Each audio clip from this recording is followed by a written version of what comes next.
you're not going to have to listen to me for 3 hours. I figured I'd bring in some help. So I asked Professor Linda Shearing to come in. Professor Shearing teaches here at Gonzaga in the Hebrew. She's a professor of Hebrew Scripture here in the Religious Studies Department at Gonzaga. And this afternoon's focus is hate in the Internet. And one major aspect in our area of that is the Christian identity movement. And Linda has a lot of background and research in that. So I'm going to let her share her expertise on that subject with us. And she's very open to questions, so feel free as we go. Thank you. I should explain exactly how I got into this subject. Back in the late 90s, a couple of colleagues and myself were working on a book on Genesis 1 to 3. It was entitled, it would come out under the Indiana University Press under Eve and Adam, Genesis and Gender in Jewish, Christian, and Muslim traditions. Now, we were in the midst of that when I moved out here to Spokane. And I was up in Republic on a fly fishing trip with my husband, and I happened to go into a convenience store and picked up a little publication because I wanted to read something. I figured it was something about, advertising things, these little like nickel, whatever. And it was called Jubilee. And I quickly found out that it wasn't about selling things at all, other than selling ideology. And it was, in fact, one of the publications put out at that time by a Christian identity groups. In fact, on the page where it said the staff, the editor-in-chief was Yahweh, God of Israel. So as I was looking through this, I became acquainted with hate in the Pacific Northwest. Now, I'm from the South, and I'm very well acquainted with hate in the South and how people use the Bible and twist the Bible to produce a foundation for their understanding of why certain folk in our society are subordinate to others. But the reading that I found in this periodical, I was familiar with, but I was familiar with it as a failed interpretation of the 19th century. And to my surprise, people were still batting around the idea in the 20th century. And so I talked to my other colleagues, and in the appendix, we treated the Aryan nation and the Christian identity movement. So that's sort of how I got here. I'm not a sociologist. I'm not really an activist, though I speak to activists. I am an academic, and my field is Hebrew Scriptures. So what I'm going to be doing is talking about the religious aspects of hate, particularly the religious aspects of hate that are found in something called the Christian identity movement. Now, let me be real up front. Christian identity is not the only hate group out there that appeals to religious ideas. In fact, some hate groups aren't even Christian. We have a revival of Odinism, Norse mythology. That's something quite different. There are Jewish hate groups. There are Islamic hate groups. But what I have chosen to research because of my own field of expertise are those groups that use the Bible as a foundation for their particular brand of hate. And that's how I've been asked to come and speak to you today. I'm going to introduce you to some aspects of the Christian identity movement. How many of you are familiar with the Christian identity movement? Raise your hand. Okay, a couple of folks. Well, hopefully this will just maybe be a review, or you'll have some new material as well. First of all, if I were just to say Christian identity, or sometimes called Israel identity, what are some ideas that might come to mind? Well, the first is that they're anti-Jewish. They're racist. They're conspiracy theorists. That's their point of view. All of their activities are seen as framed in a context of suspicion. Suspicion of authority, suspicion of a number of other institutions in our society. But there are a lot of people who are anti-Jewish, who are racist, and conspiracy theorists that aren't Christian identity. So while that gives us some characteristics, it really doesn't help us to pinpoint exactly what Christian identity is and how would you recognize a Christian identity site on the net if you came upon it? How would you recognize that you were talking to a Christian identity person? Should you engage them in conversation? I've had Christian identity folks in my classes here in Gonzaga. When I've gone out to speak, I've had Christian identity folk come up. How do I recognize it? Well, Chip Burley, who is an analyst associated with the Public Eye, which is an Eastern think tank, and which is an activist group, says that people who believe in Christian identity generally, and then he lists a series of beliefs. Generally, they support white power and Aryan supremacy. Generally, they believe in black genetic inferiority. Generally, they possess romanticized notions of Aryan culture. They're virulently anti-communist. Why would they be anti-communist? Sounds like a really old battle to be fighting in the 21st century. Anybody know? Because communism believes in equality. Well, that would be, if they thought that far into it, they probably might come up with that. But there's another reason. Oh, God. No. Who is one of the fathers of communism? Okay, he's Jewish. That's right, he has a Jewish background. So you have things like this out there with the Aryan nations, for example. Here is the Aryan warrior who is fighting the Jewish specter, the dragon. And in that little period, in that little brochure, it's clear that what's happening is we're fighting communism. Mistrust of government and law enforcement. All sorts of aspects of law enforcement. The IRS, the food supplies. I'll show you a couple of ads from a group like this. Government control through our food supply. Some say it's coming. So what you need to do is call here to get an emergency food supply that can be dried and you can store it in case the government takes over the food supply. Or there's media bypass. Top 3 reasons why you want to subscribe to media bypass: credibility, credibility, credibility. You can't trust the media. You can't trust television. You can't trust Hollywood. When were these published? These came out in the late 90s. I have them, I actually have them in hard copy, and these are just, but this is typical of a kind of conspiracy theorist outlook. You know, you can't trust the government, you can't trust the media, you can't trust Hollywood and films, but they did like Mel Gibson in Braveheart, because that goes along with their theology, or I should say their ideology.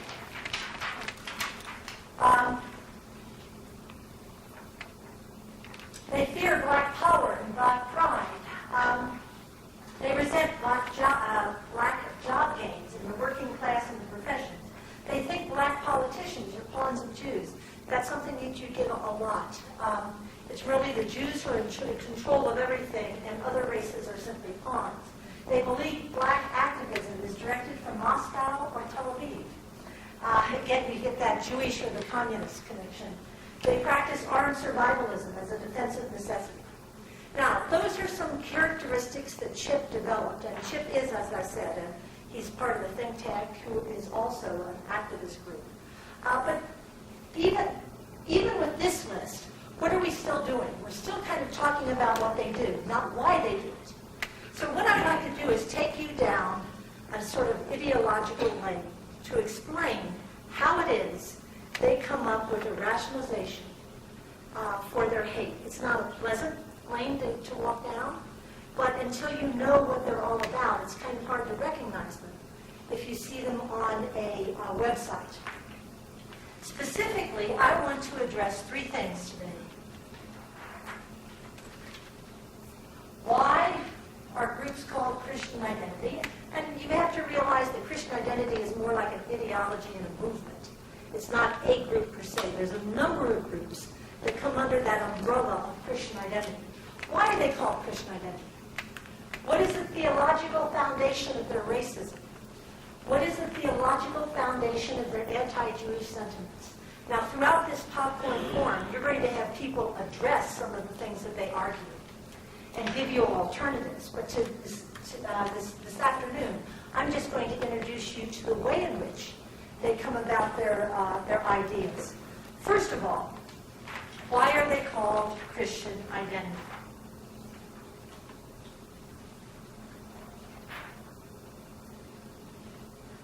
They believe in a group of assertions that I've got up here on the board.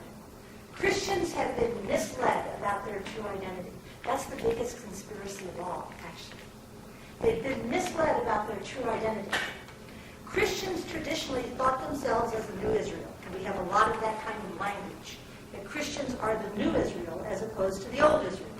But Christians are not simply the new Israel in terms of Christian identity points of view.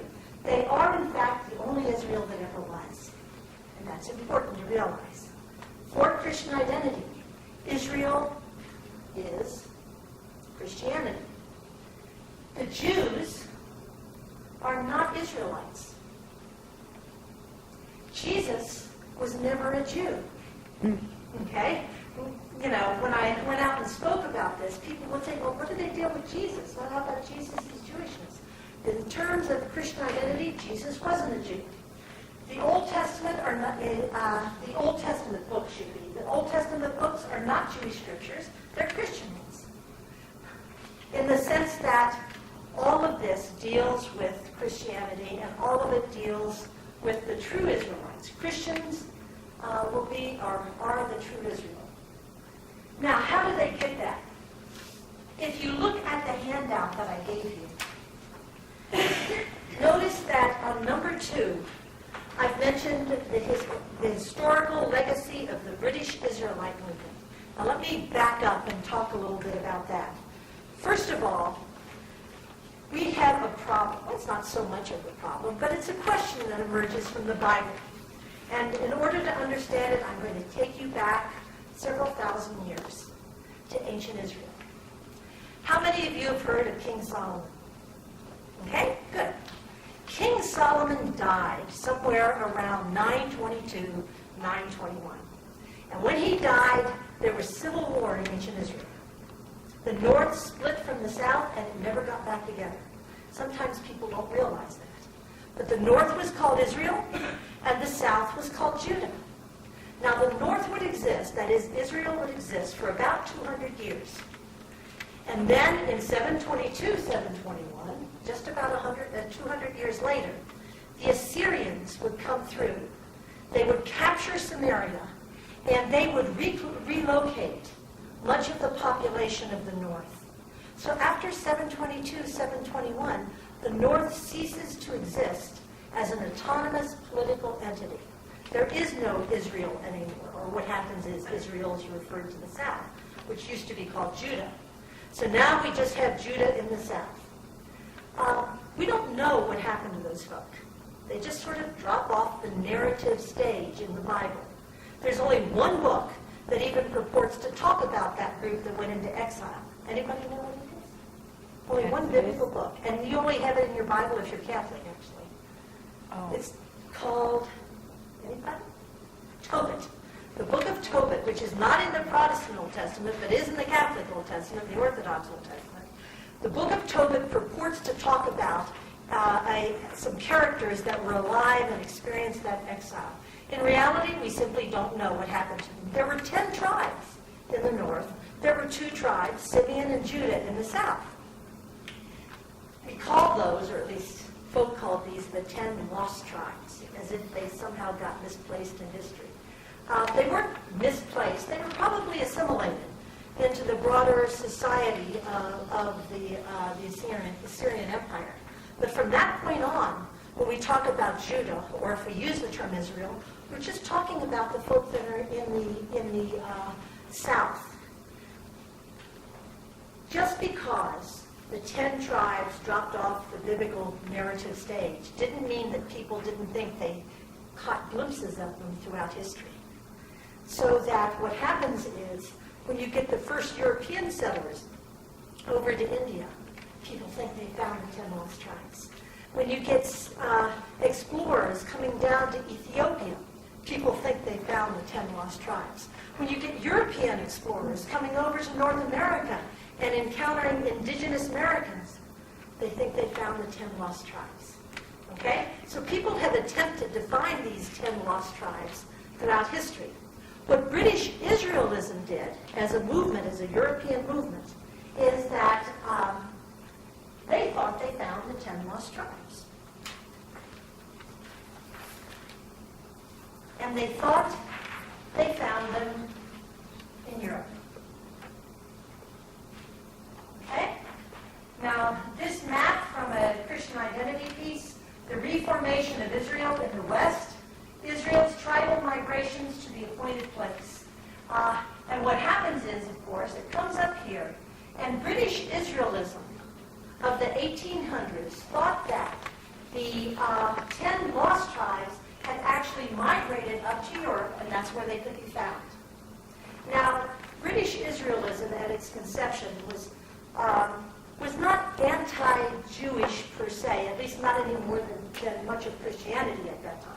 They envisioned that the Jews were still down in the 2 tribes that remained, and they would, at the end of time, when God's timetable was winding up and we were ushering the new heavens and the earth, the Jews would and the Christians would be reunited. Okay?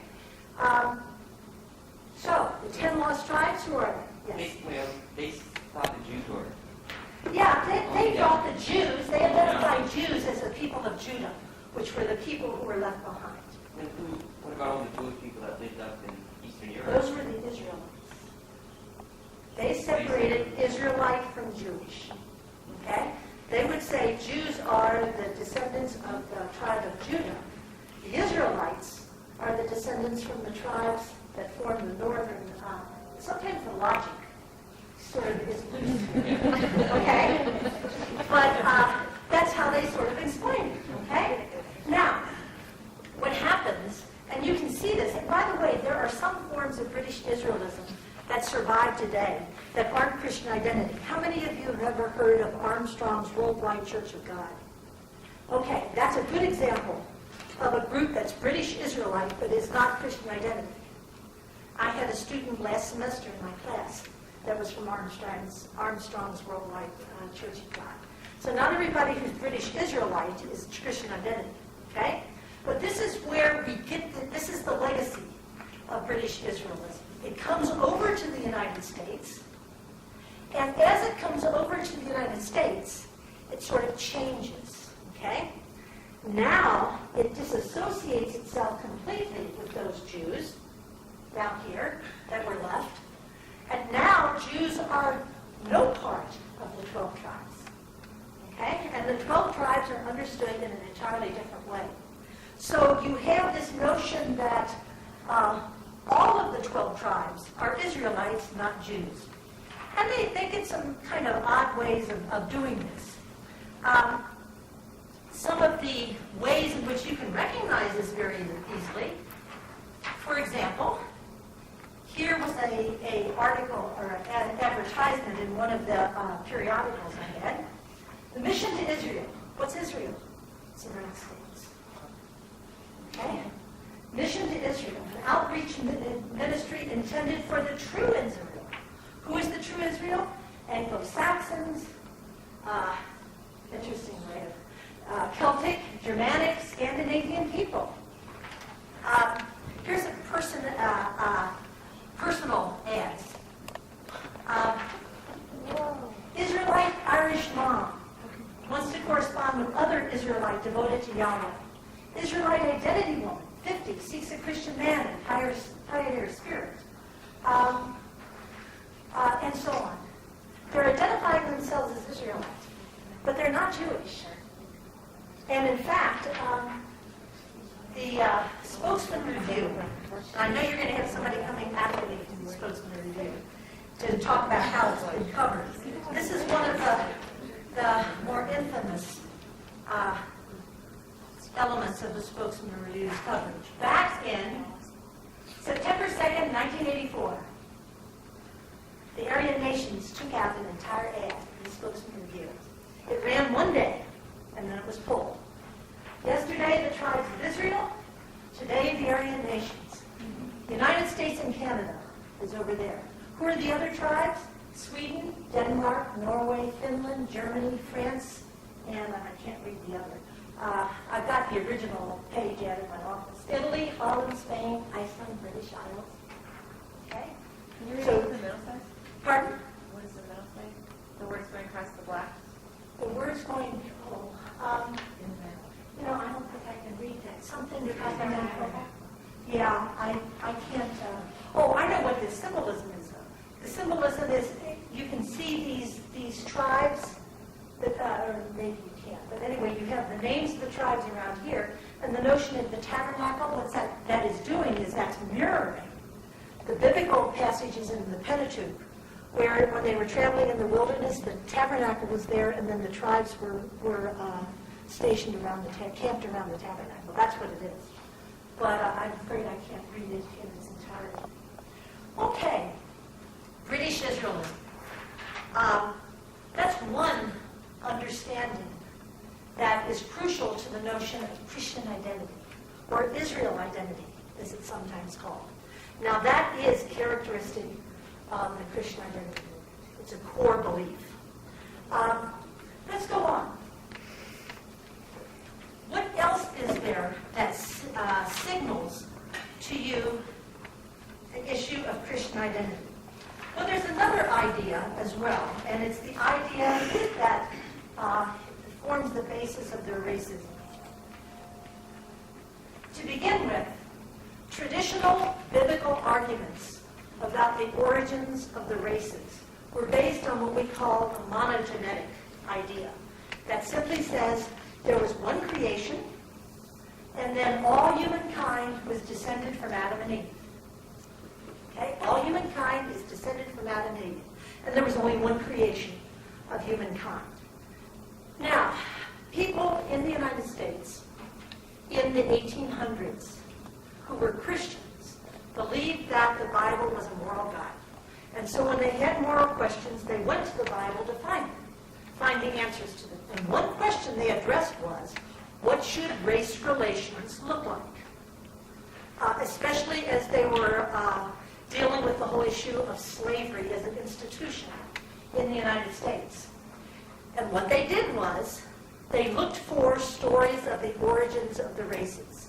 Now, I will tell you that the Hebrew Scriptures does not give you a story of the origins of the races.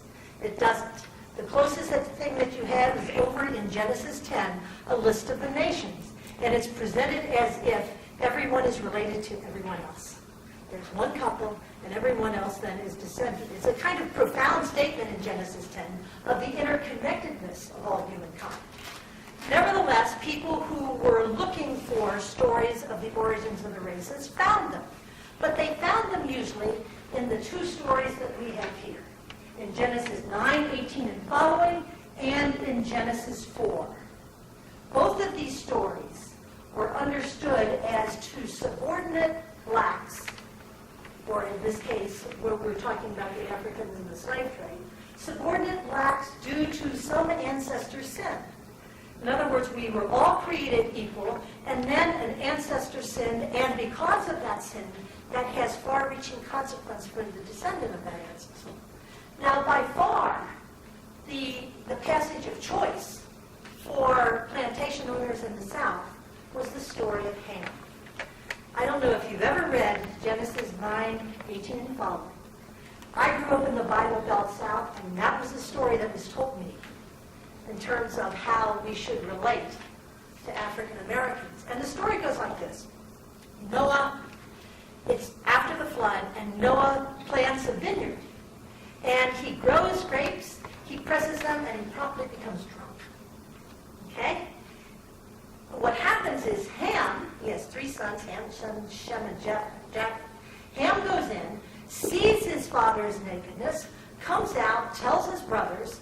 The brothers walk backwards, not looking with a cover, and they don't look, and they cover their father's nakedness. When Ham comes to the next morning, he comes out, and he curses Canaan. It's the first mention of slavery in the Bible. He curses Canaan and says the descendants of Canaan will be slaves to the other brothers. Okay, now if you've noticed, there's a little bit of problem there. Ham did it, and Canaan gets punished for it. Well, what happens is Canaan is one of the sons of Ham, and what Jews did, the rabbis did in the Midrash, is look at the descendants of Ham and where they were located. And you have a little list over in Genesis 10. And one of the places that they're located is in Africa, northern Africa. And so what happened was you had an association of Ham and his descendants with Africa. People saw that. They said, Noah says the descendants of Ham are going to be slaves. Therefore, it's all right to enslave African Americans. And that was the biblical argument of choice in the 1800s. And it's still very much alive in the South today. As I said, I grew up with that notion. That's the kind of hate I was familiar with. Another way in which people tried to justify the subordination of one race to another was found in the Cain story in Genesis 4. If you remember, Cain murders his brother Abel, and as a result of that, what happens? Well, he gets a mark placed on him. And some people understood that mark to be a change of skin color. And blacks were understood to be, Africans were understood to be the descendant of Cain. Now, that wasn't a very popular point of view. As I said, most plantation owners went with Ham. What group carried that notion into the contemporary world? Until about the 70s, by the way, where there's a revelation and that opinion changes. Not that it was wrong, but God now changes God's mind, so to speak. Anybody know? That's the Church of the Latter-day Saints' position on blacks. Up until the 70s, blacks could not participate in the temple. They could not be priests. And then what happens is and realize this is the decade after the Civil Rights Movement in the United States, the leadership gets a revelation from God to say now it is all right for Africans. Not that the other idea was wrong, but now it's all right. We're entering into a new revelation, a new information, and now you can participate in the temple activities and be priests. So those were the two that they had a lot in common in the sense that they both said all of the races are created equal, but something happened, and therefore the descendants of these ancestors are now paying the price. Christian identity, however, resurrected another idea. It was an idea that some people raised in the 1800s, but it really wasn't too popular amongst most Christians in the South because it stretched the credibility too much. And that was the notion of a pre-Adamite theory. The pre-Adamites, and I have 18th century because that's where it becomes popular. It's not real popular, but that's where we find it in the United States. But actually, you can trace it back to a little bit further than that. They believed in polygenesis, which means that there wasn't simply one creation, there were a series of creations. Now, in part, this is playing off of some real pseudo-scientific theories that are circulating, that are looking at the differences in groups of people and saying that there are differences that are based in species differences. Okay? So there are different species. The races represent species. We're not all the same. This argument argued that races were never created equal, that they were ontologically or essentially different. Okay? The white race was descended from Adam and Eve. All other peoples were subordinate ontologically, that is, by their very essence, they were different. Genesis 1 to 3 was understood as the story of the origins of the races. Not Genesis 4 with Cain, not Genesis 9 with Ham, but Genesis 1 to 3. Okay? Genesis 1 to 3 also contained a divine prohibition concerning miscegenation. Now, how do they get miscegenation out of Genesis 1 to 3? They argue that the last and the best of the creations was the white race, that's Adam. And in fact, they do some really odd kind of exegesis to look at this. I don't know how many of you have ever taken Hebrew, but This is a page out of a lexicon. You're familiar with this word, Adam. Okay? It's actually the word in Hebrew for human being, which sometimes gets translated man. And later on, by Genesis 5, is going to be a proper name. There are no capitals in Hebrew, so it's a judgment call about names. Adam. What this group did was to look down here for the word red. Is Adam. Now, Hebrew originally didn't have vowels. Okay, it was just consonants. Vowels were added later, and these little points down here, these little diacritical words, are vowels. So what they said was, Adam meant red. Okay, big deal. What's the import about that? Well, Adam meant red, or to show red in the cheeks. Only whites, they argued, could blush. Okay? Only whites could blush. Only whites had moral sensitivity. That's what they're getting from that. Okay? Only whites could show shame because only whites had a moral sensitivity. Now, this was called the pre-Adamite position. And it is what underlies much of the racism. It's horrible. When I have students studying this, they can only take it for so much. I'm getting ready to do a senior symposium in the fall on radical groups in Judaism, Christianity, and Islam. And I can tell you in the past, visiting these sites on the web is really a disquieting thing. And students have a bit of a hard time. I try to do it in just light doses. I think it's important that they see it's out there because most people won't believe that it's out there. It's too heinous. It's too horrible to think that people actually hold on to this. I should say, too, that when I was researching the book, I went over to a Christian bookstore, a Christian identity bookstore that is located over in Idaho. It was called God and Country Bookstore. I don't even know if it's there anymore. But I walked in, and my husband and my children were out in the Bronco, and they didn't want to come inside. So I walked inside, and I guess because what I was looking at, the man who was the owner or the manager of the store thought I was a Christian identity mom who was homeschooling the kids. I got the red carpet. I got handouts about the black helicopters that the government is sending out and all this kind of stuff. And it was really, it was kind of astonishing because I'm talking to these two men who, they don't have 5 heads. They just look, in fact, they look ordinary like everybody else in this room. And when you listen to them, you were just aghast. They were talking about the Jewish conspiracy, about this, about that, the government helicopters. It was the craziest, most bizarre experience I'd ever had. Because up until that time, as an academician, I was dealing with texts. I wasn't dealing with people. And to see people and talk to people who actually bought into all of this was rather a frightening experience. Okay. What about the anti-Jewish sentiments of the Christian identity group? Well, there's nothing new about anti-Jewish sentiments. It's been around for hundreds of years. Traditionally, Christian anti-Jewish sentiments were based on a number of different things. First of all, the death, rejection and the death of Jesus of Nazareth. That was a favorite kind of thing. The epithet of Christ killer, which was thrown at Jews. The rejection of the Jewish Messiah. All of that was good fodder for people who hated Jews. Understanding that Christians were the new Israel was another. New Israel means that you're new, not old. The old Israel were the Jews. Because the Christians had accepted Jesus, it was understood now that all of the promises in the Old Testament were Christian promises. All of the promises were Christian.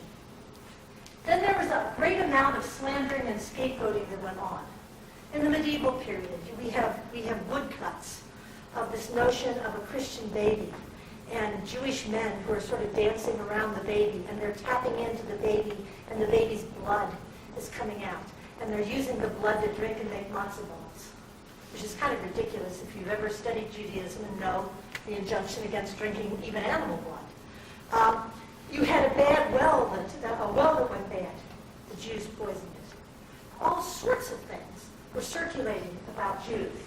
Well, what you have, however, in the Christian identity group is based on that predisposition anyway.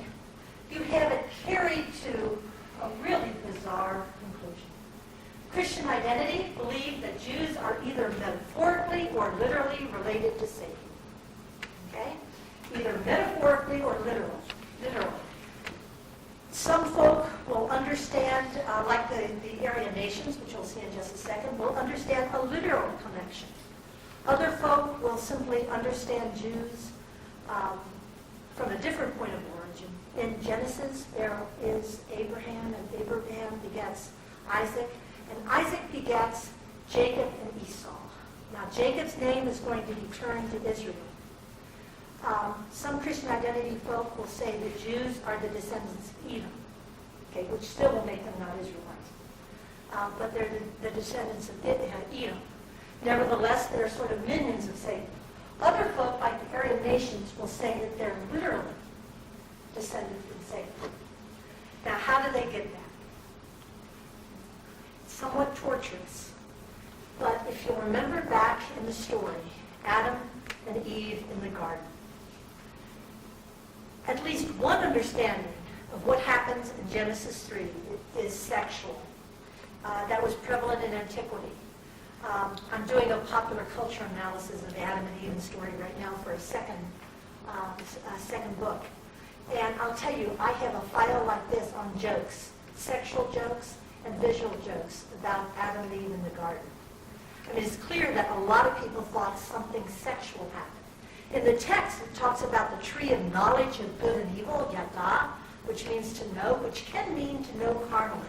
So you see how it sort of gets interpreted in some sense. Plus, you have that phrase where they're naked. Now, they're not ashamed, but nevertheless, they're naked. And they have to get clothed then when they disobey in Genesis 3. Well, so if they're not ashamed, then they must not be white people, right? Well, well, see, they're not ashamed. Everything's idyllic in chapter 2. Everything falls apart in chapter 3. But what happens is they take that notion. Now, the rabbis had this.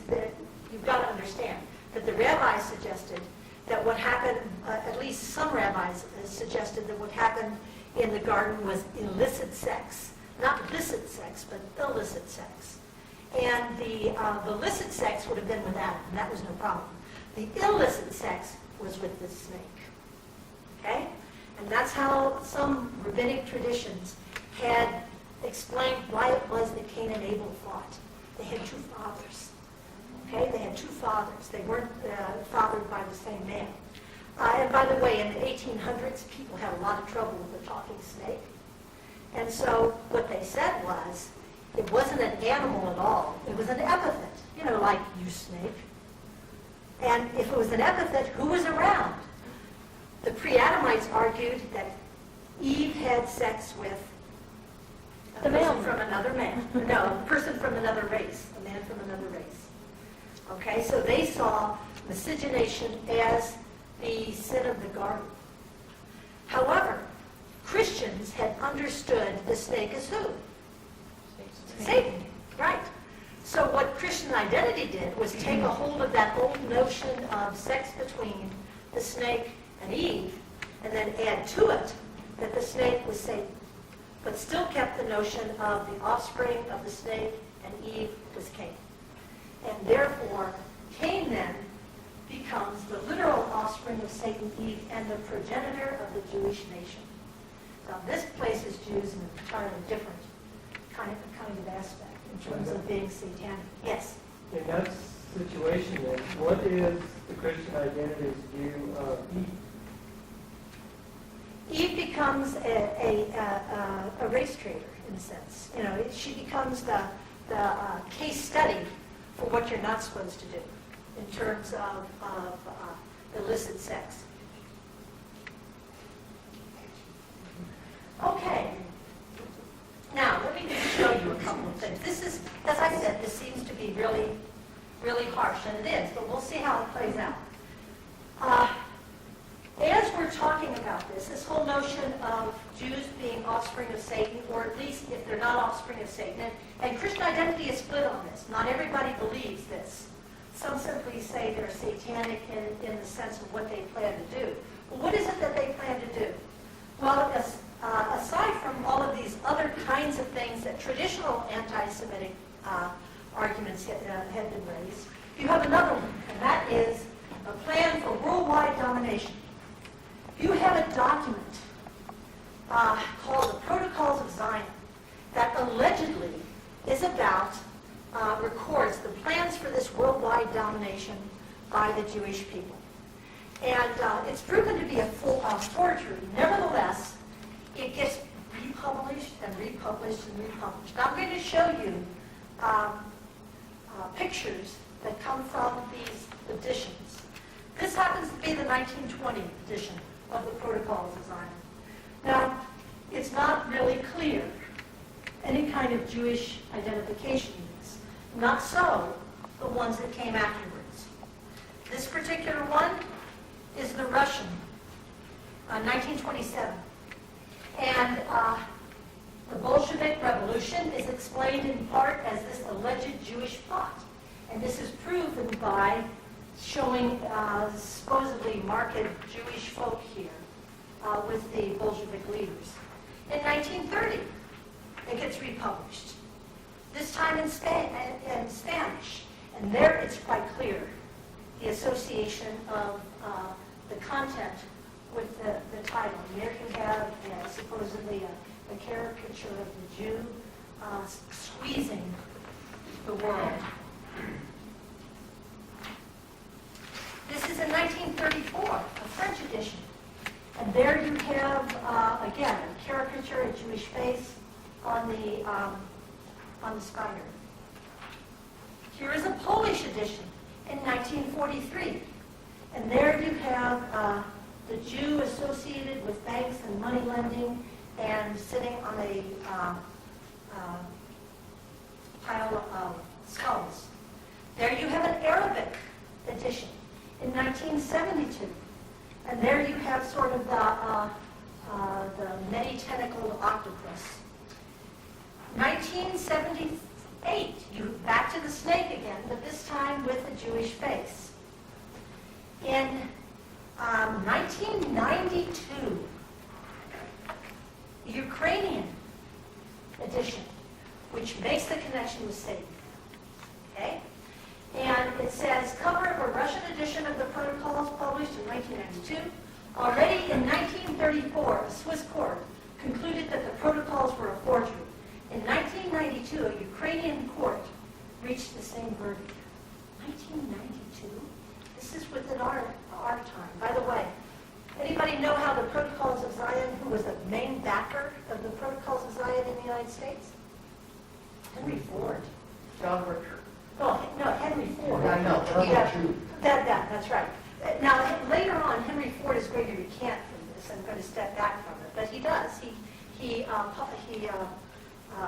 underwrites the dissemination of this, yes. He wrote a book that they call The Eternal Jew. He may have. I'm not familiar with that. I can tell you that one of the TV stations had a videotape that they gave me and they wanted me to respond to. And it was of a sermon preached by Richard Butler. It was really interesting because in one hand practically he had the Bible, in the other hand he had the Protocols of Zion. And he kept quoting from them almost interchangeably. It's a particular type of anti-Semitism that is very, very clearly Christian identity. I have a question about Zion is very important in the Mormon church. Do they connect those in any I don't know. the Christian identity? Have feelings toward the Mormons with their idea of Zion? I don't, and I've been asked that before, and I simply don't know. I've never looked in the Christian Identity Mormon link. I mean, there are some similarities in terms of, for example, some of the ways in which they use text, but I don't know of any kind of link. It's something I've just never looked at. Here is an ad in Christian Identity publication, once again, our new state, the notion that Jews have inordinately shaped United States politics, Israeli settlement, occupation West Bank of Jordan, Israeli settlement, occupied East Bank of the Potomac. Okay? So they're making claims about our government and it's being influenced by Jews. If this is a piece of paper, it's a transparency of a paper that was given to me by students during the first election that Clinton for president. This newspaper appeared on the streets of Coeur d'Alene. Okay? And as you can see from the various topics, the claims that are being made about our nation and Jews, relationships to Jews. And by the way, I revisited some of these sites in connections with this session, and sure enough, how do you think these sites respond to the Iraqi war? You know, what they'll argue is that the Arabs were not responsible for the Twin Towers, were not responsible for 9/11. They'll place that in Jews. And what they'll do is argue that all of this was to get us to go to war with Iraq and Jewish enemies. Okay, and we go on. Of course, the largest of the conspiracies that Christian identity will argue is the Holocaust. And so most Christian identity folk are Holocaust deniers. And you wonder how in the world anybody could deny historical fact. But they go to great amounts. They'll take pictures and say they're forged.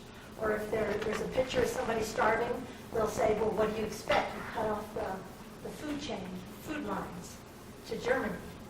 They'll do all sorts of things. It's really a hard experience. But Holocaust denial is another aspect of Christian identity. What are Christian identity groups? If you look at the handouts that I gave you,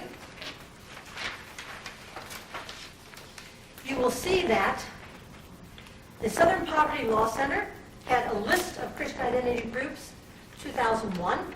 They classified, of the 676 active hate groups in the United States, they classified 31 as Christian identity chapters.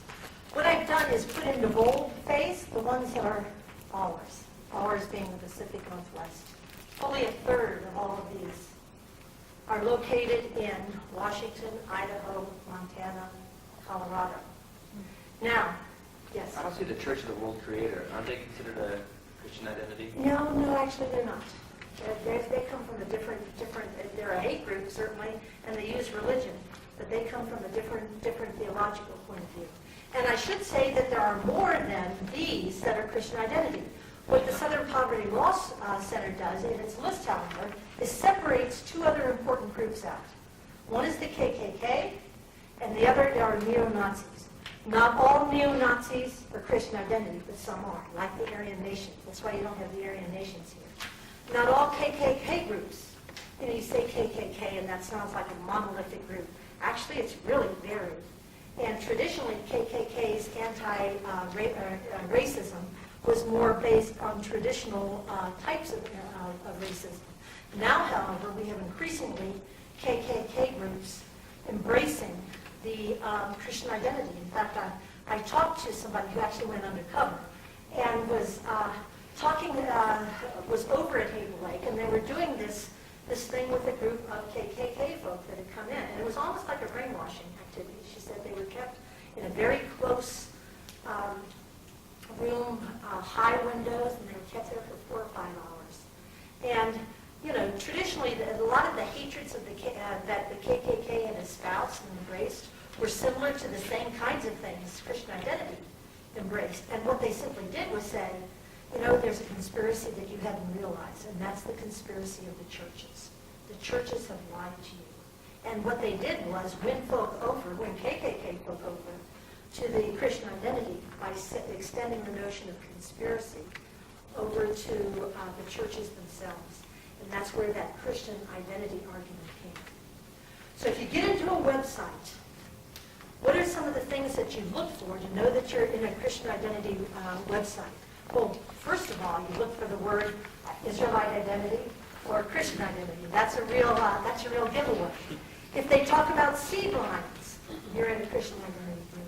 The notion of two seeds of Cain and the proper seed of Adam, the Adam seed line, then you're into a Christian identity. So there are ideas like this. If you look at the last page, I've given you the current statement of beliefs for the Aryan nations. Not because the Aryan nations are the premier Christian identity group, I don't think they are anymore, but because they actually give you a statement of doctrines, almost like a creedal statement. And in looking through these, you should now be familiar. We believe in the preservation of our race. Actually, that's a change. 5 years ago, we believed that the Bible is the Word of God. So they've sort of rearranged their things. But look at number 2. We believe that Adam, man of Genesis, is the placing of the white race upon this earth. Adam in the original Hebrew is translated to show blood in the face, turn rosy. We believe that the true literal children of the Bible are the 12 tribes of Israel, now scattered throughout the world and known as the Anglo-Saxon, Germanic, etc. We believe that there are literal children of Satan in the world today. These children are descendants of Cain, who was the result of Eve's original sin, her physical seduction by Satan. We believe that the Canaanite Jew is the natural enemy of the Aryan race. We believe there is a battle being fought this day, and once you go into your sort of apocalyptic expectations, which are scattered throughout the United States society. There's nothing Christian identity about that. But what happens is, in this particular context, it usually comes up with some kind of race confrontation or race war. Horrible stuff. That's how you recognize it. Now, having said that, let me say that some Christian identity folk are getting really media savvy. There is a man by the name of Pastor Pete Peters in LaPorte, Colorado, who, if you go to his website, you will not know that he's Christian identity. In fact, he's got a little thing that you click that says not identity, but he is. Okay? And what he's telling us his followers is identity has gotten a bad name. You have to be wise as serpents now. So you back away from that name. And I've looked at his statement of doctrines. Now, I looked at it 5 years ago. It's not the same now. You would be hard-pressed to find any of those clues that I just told you. He's sanitized his whole list for the church. But he is as Christian identity as it comes. Scary. He's got a big tape and cassette ministry that you can get his tapes and cassettes. Not that you'd want them, but just to his influence. I tried to make it so that we had 10 minutes, but we don't. We have 5 minutes on the questions. This is some hard stuff, and as I said, as this popcorn forum goes on, you're going to hear people answering that. So, for example, on Tuesday, in the name of God, hates threat to religious freedom. There's a Christian identity address. There's creating a world of religious tolerance. There is the keynote by Raymond on 7 o'clock, experiencing spirituality as an antidote to hate. And on Tuesday, you're going to be treated to a variety of different ways where religion can be the answer, not the cause, to oppression. Any questions? Yes? You were talking about connecting Jewish people with Satan. It was my understanding that up until recently, mainstream Christianity had not believed that Jewish people were connected to Satan. Is that, would you say that's correct? No. I think that there was a lot of anti-Jewish sentiment in Christianity and still is today. But I don't think that they made that connection with Satan and that literal connection with Satan. What did like in Catholicism when they had the Vatican II? What were they saying there? Well, I mean, one of the things, of course, in the more recent aspects of Catholicism is that you're going to have the Jews absolved from the guilt for the death of Christ. Yeah, so but that's kind of an odd thing for the Pope to be able to do. So many, 100 centuries afterwards. But that was felt, especially in the wake of the Holocaust, that was felt that the Church, who perhaps didn't make a strong statement is it should have in World War II, actually made the statement afterwards to sort of distance the church from any notion that the Jews were guilty of the death of Christ. Are there passages in the New Testament that connect Jewish people with doing this, the work of Satan or something? No, but there are, you have Jesus juxtaposed to Satan. Those are the two ends of it. And then you have, for example, the Gospel of Luke, you have poor Pontius Pilate 3 times says Jesus is innocent. And it's supposedly the Jews in the Gospel that clamor for Jesus' blood. And so from that, you had a whole strand of a trajectory of interpretation that blamed Jews for the death of Jesus. When I do the Gospels, I talk about what is Jesus to Jews, Christians, and Muslims. And what we do is we take the Jesus story and we dissect it. For example, the death of Jesus.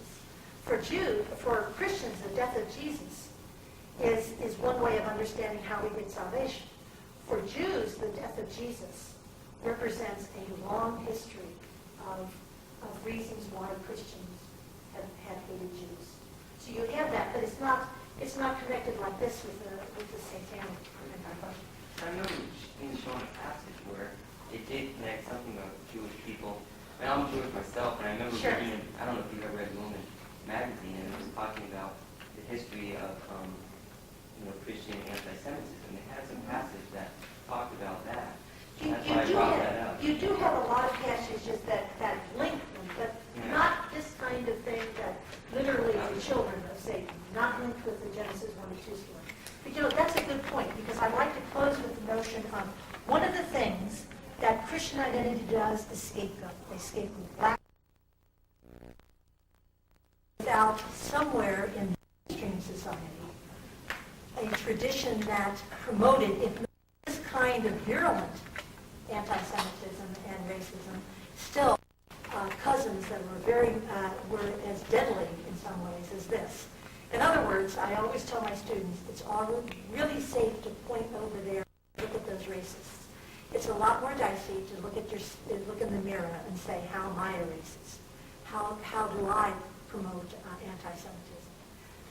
It's only when we look at ourselves, I think, that we can feel free to criticize the more virulent parts of our society and the hate that exists out there. Thank you very much.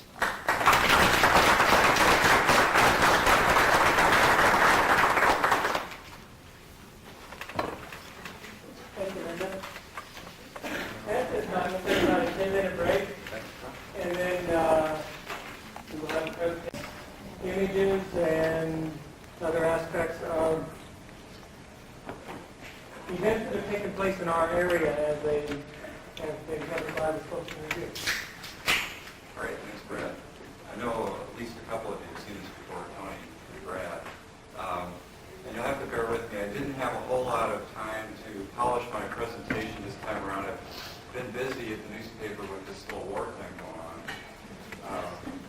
But what I'm going to show you here, as it explains, is a photograph of hate group and anti-government activities over the last 25 years.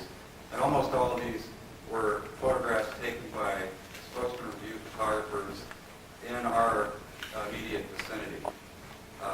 There are a few exceptions, and I'll let you know about those.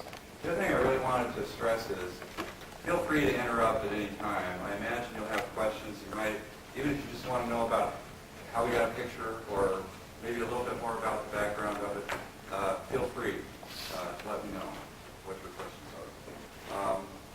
And I'm a little bit tethered to the technology here, so if I have to turn my back to this, because that's the way it works. And can everybody see that okay from this side of the room? All right.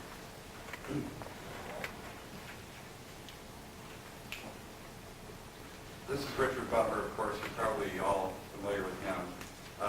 This picture is from early on in his reign in North Idaho. He opened in 1977 the Church of Jesus Christ Christian on the 20-acre compound north of Hayden Lake. And his goal, his stated goal at the time, was to turn the inland Northwest into a white man. Since then, many of his followers have been convicted of crimes, including murder, counterfeiting, bombings, and political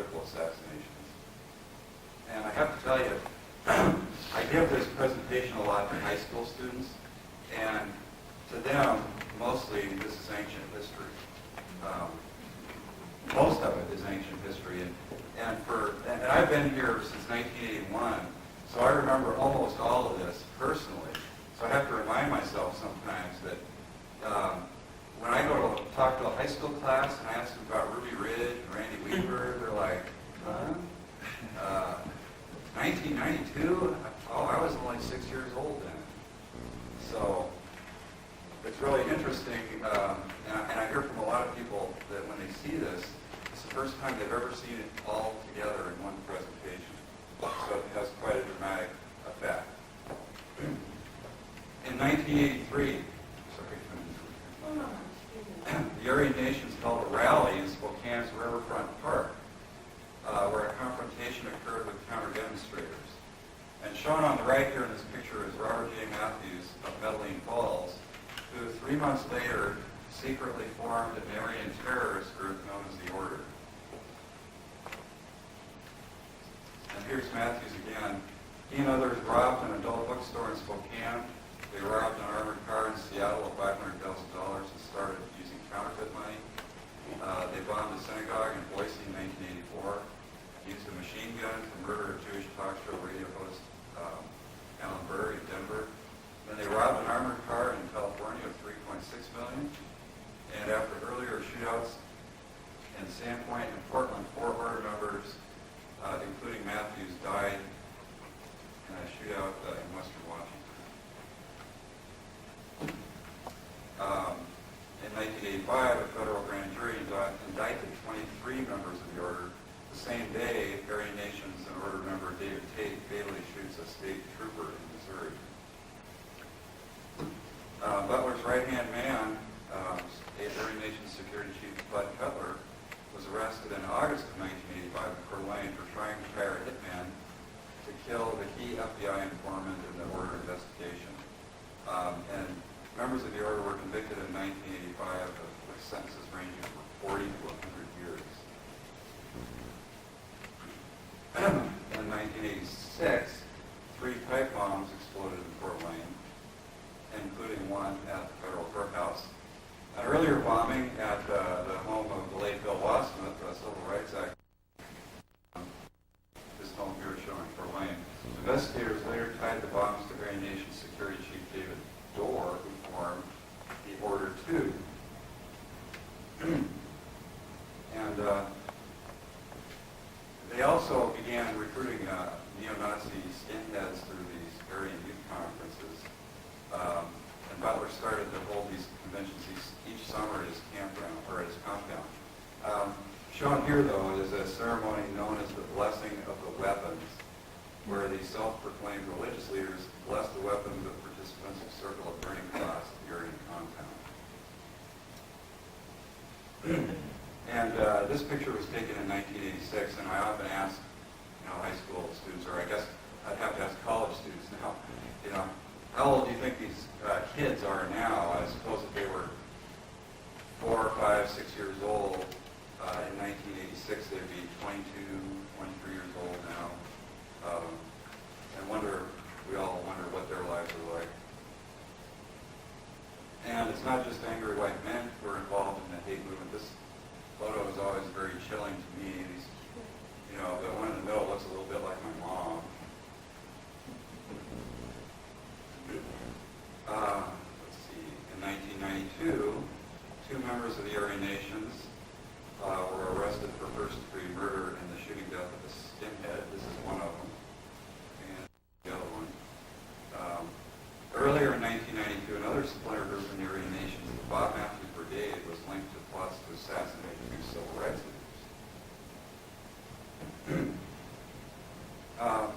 This is 1992 at the siege at Ruby Ridge. The year before, Randy Weaver, who had attended Aryan Nations gatherings in the mid-'80s, had been arrested for selling a sawed-off shotgun to an informant, and he later refused to show up for trial, ultimately triggering this August 1992 shootout with federal deputies and a siege that took a week or so before they surrendered. And I don't know if you recall, but Weaver's son and wife and the deputy U.S. standoff, like I said, it lasted 20 years or 10 days maybe, about 10 days. During the standoff with federal officials, anti-government zealots from around the nation descended on North Idaho. And federal agents are shown here arresting 5 neo-Nazis after they tried to reinforce Weaver with a jeep full of weapons, and that the vehicle had Georgia license plates. So they drove from Georgia to North Idaho. These were 2 of Randy Weaver's neighbors up on Ruby Ridge. And they had moved to North Idaho after the man had lost his job in a Detroit auto plant. He blamed the loss of his job on affirmative action and minority hiring preferences. This man was arrested after attacking a government vehicle at the Weaver roadblock, and he later was jailed because of a conspiracy to bomb the federal building in Spokane.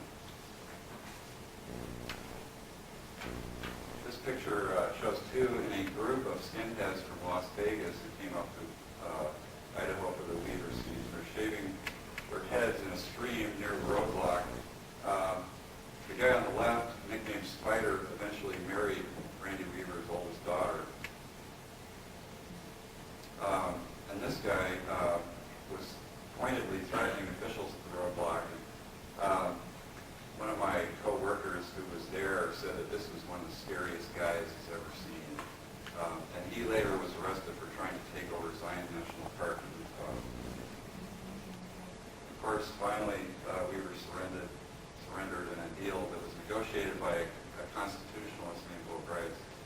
And Weaver was acquitted of all serious charges in Boise, and the case became, in part, a springboard for the militia movement. Here, militia of Montana organizer is shown carrying a weapon, as he does everywhere, because he was vowing to defend his land to the death, and he scrapped he was having with local authorities. This photo was taken in 1995 of a secret group of militia members in North Idaho. This anti-government zealot burst from cover during secret assault drills in the forest around Sandpoint. Our photographer and reporter managed to convince these people to let them come along for a practice session. And apparently, while this was going on in the woods, they noticed somebody a couple of hikers off in the distance approaching, and so they just kind of blended into the scenery and watched these hikers wander by without ever knowing they were there. In 1996, a bank in the Spokane Valley and our newspaper office in the valley were bombed by a group who called themselves the Phineas Priests. They later claimed that God had commanded them to commit violent acts on behalf of the white race. 3 months later, the North Idaho militia members robbed the same bank after bombing the nearby Planned Parenthood clinic. I have to say, in 1996, I've been here for 15 years. And I, of course, had paid attention to all this stuff, but this particular incident really hit home for me. They bombed the Valley office where I worked for 4 years. The bomb went off the floor right below where I had my desk. And the guy who was in my job at the time of the bomb, great big guy, just was blown out of his chair across the room. And I just envisioned myself being catapulted through the ceiling or something if I had been sitting there. It wasn't a real pleasant thought. After the bank robbery, the sheriff's deputy cautiously approached the getaway vehicle that was abandoned in a mall parking lot. The van was rigged to explode, but the fuse fizzled out on the bomb, and this deputy is lucky to be alive. And a letter received by the spokesman review alluded to destruction by fire of a $100,000 reward offer not rescinded. As it turns out, the suspects were arrested after being locked out of a bank in Portland. The feds had been tipped off that these guys might be the bank robbers, and so they were following them. And they saw them casing this bank in Portland and figured they were just about getting ready to rob us. So the feds called the bank and told them to lock their doors. So these guys went out and they couldn't get in the doors. The doors of the bank were locked. So they just went out. And they were arrested without incident. I think it was at a gas station or a rest stop. And if you'll notice the doors, they had this habit of stealing vans that had doors that swing open this way rather than a hatch that goes up and down, because they would put a gun mount on the inside so that if they were being chased, they could swing the doors open and shoot whoever was following them with a machine gun. And one of the suspects was familiar to us. Just a year earlier, we had interviewed him in a series we had done about some of the fringes of society. And this was the quote, one of the quotes that accompanied this article. Slaying people is not always wrong, it's justified by God's law. And we, as part of this, we chronicled this wave of organized domestic terror. And this Aryan leader, this was taken from a videotape, and this is what he was saying. Today we're preparing to take over the USA, tomorrow the world. This is kind of an interesting picture. The first time I saw this, I thought, you have got to be kidding. It's legal to own a flamethrower? And they're having these flamethrower demonstrations at what is called a machine gun shoot in Kentucky that was attended by armament lovers and militia recruiters. You can see in the foreground here all these machine guns. It's kind of scary that these things happen. How are you able to get inside? You know, those were not exactly by invitation only, but sort of by word of mouth. And we had a guy who knew the right people and was able to get in. It wasn't like an illegal, underground activity. This here you may have seen. This is a still image from some video that was shot in Ohio, an Ohio State Highway Patrol shootout. And it's amazing. Multiple shots were fired by all parties and nobody was hit. But it shows two men in a Chevy Suburban registered to a Spokane driver during a 1997 gun battle. And the shootout involved the Keel brothers. This is Jodi Keel, who married his second wife in a polygamous ceremony at the Aryan Nations compound. He later formed a terrorist group called the Aryan People's Republic. The FBI says the Aryan Republican Army, which was responsible for 22 bank robberies, got its firearms from Idaho. And he was, after that shootout in Ohio, he was arrested and sentenced to life in prison. Here's another self-proclaimed assassin and Phineas Priest who's watching this, what he calls a war unfold from a prison cell where he's serving a life term for a series of bank robberies. And he has this very placid look because he expects to be free in the coming revolution. This is a picture of the Federal Building in Spokane. You may be familiar with that. It sits right across the street from the Spokane Review office. In fact, we took this picture from our building, and it was mostly out of curiosity. We were looking outside the window one day saying, what the heck are they doing over there? And it turns out they were, after the bombing in Oklahoma City at their federal building, our federal building underwent a series of enhancements, and what they were doing is applying a coating to the windows to prevent flying glass in the case of an explosion. And so the federal building, to be considered a prime target, of course, was located right across the street from our newspaper. We were thinking, geez, what about us?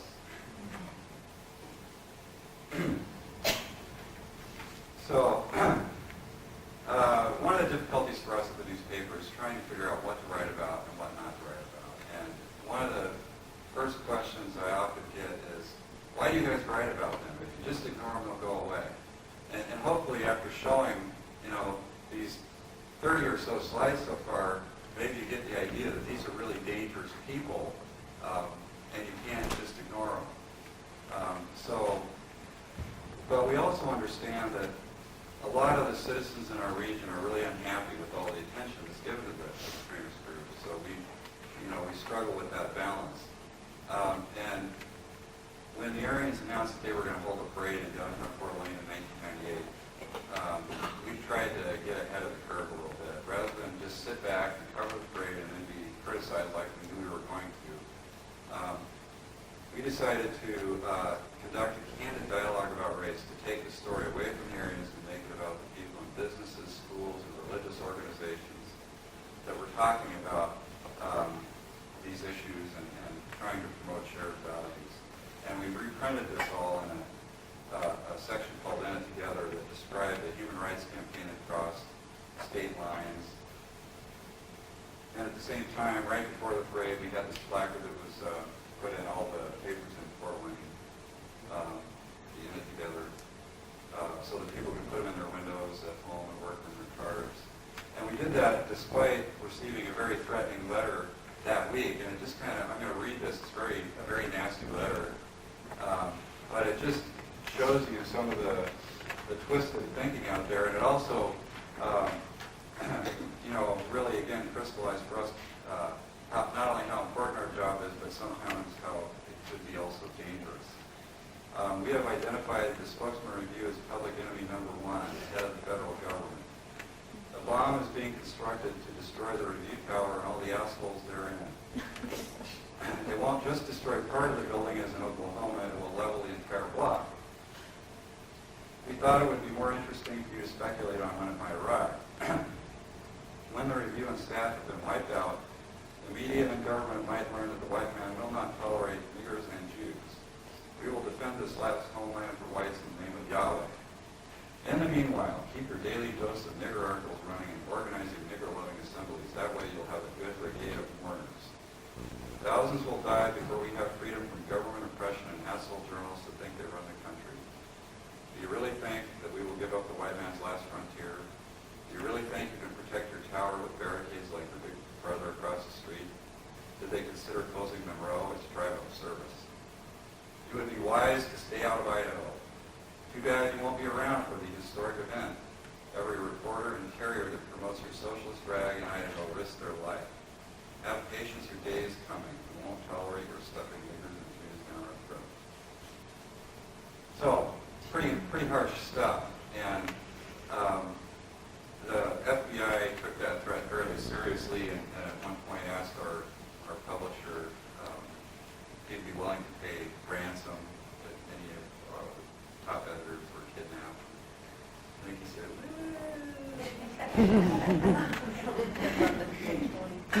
but ultimately, those of us who sit in glass offices and make big, momentous decisions probably aren't at risk as much as the people who get up at 2 or 3 o'clock in the morning and drive the rural back roads of North Idaho every day, 7 days a week on a defined route. And when you think about that threat, every reporter and carrier risks their life. That's pretty tough. That's pretty tough for somebody who's making a couple $100 a month. So this was the parade. Despite a nationwide call for participation, the Aryans muster only about 80 marchers, and they're shown displaying their flags of the Aryan countries as they stroll down Sherman Avenue. Butler with the microphone there in the Jeep is flanked by Chuck Tate, the driver and father of convicted cop killer David Tate, who we saw earlier. To the left is Ray Redfern, and to the right, the far right, Jason Swanson. Swanson, who managed a tattoo parlor in Spokane, was sentenced to 8 years in prison for being a felon in possession of a firearm. The FBI had been investigating the sale of machine guns with obliterated serial numbers and silencers. Kind of a who's who. In 1999, they held a similar event in Fort Wayne. And kind of on the sidelines, there were all sorts of little strange things going on. Here, an Aryan supporter beats a woman for no real apparent reason. And I was actually giving this slideshow in Coeur d'Alene, a year or two ago, and the woman who was being beaten there was in the audience, and she said, "Oh, that's me." She said, "I was just minding my own business," and had turned her back to the parade, and that had somehow provoked the attack. And here is another woman supporter of the Aryans who was repeatedly bashing this guy in the face, and he wasn't fighting back. He said later, he was there to protest, he said, "I'm here to protect my community." Going back a couple of years, this guy here is Buford Furrow, shown in 1995 at the Aryan Compound, and he was convicted in the 1999 shooting spree at a Jewish daycare center in Los Angeles. You're familiar with that? At one of the final gatherings of at the Aryan Compound in summer of 2000, they used an Israeli flag as a ceremonial doormat. And Montana skinheads are shown here shopping for T-shirts, which were a hot commodity because it's hard to find a printer who will make them. And again, in the year 2000, this is the cross-lighting ceremony. Why do they like this cross? Just to be like a juxtaposition to the cross, or what? I don't know, but I like to say that this should be illegal. This should be illegal. And people say, well, you work for a newspaper, you just stand up for First Amendment, free speech rights. And I said, well, air pollution, this is an air quality violation. Where I grew up in the city, you could not get away with that. That literally would be illegal because of the air quality violation. Where was this? That was in Hayden Lake in the Aryan Compound. What's the difference between a skinhead and a nation? I thought they were the same. No, boy, who's got a good definition? Well, just one real quick thing. Aryan Nation is Christian identity, skinheads are, they could be neo-Nazi, but they don't have to have any kind of religious. Oh. And not all skinheads are racist either. That's right. They're not? No, there's anti-racist skinheads. There's a huge movement now. Skinheads come from like punk, and now they're trying to revitalize the anti-Semitic, anti-racist movement. Oh. There is a lot of debate about that, actually.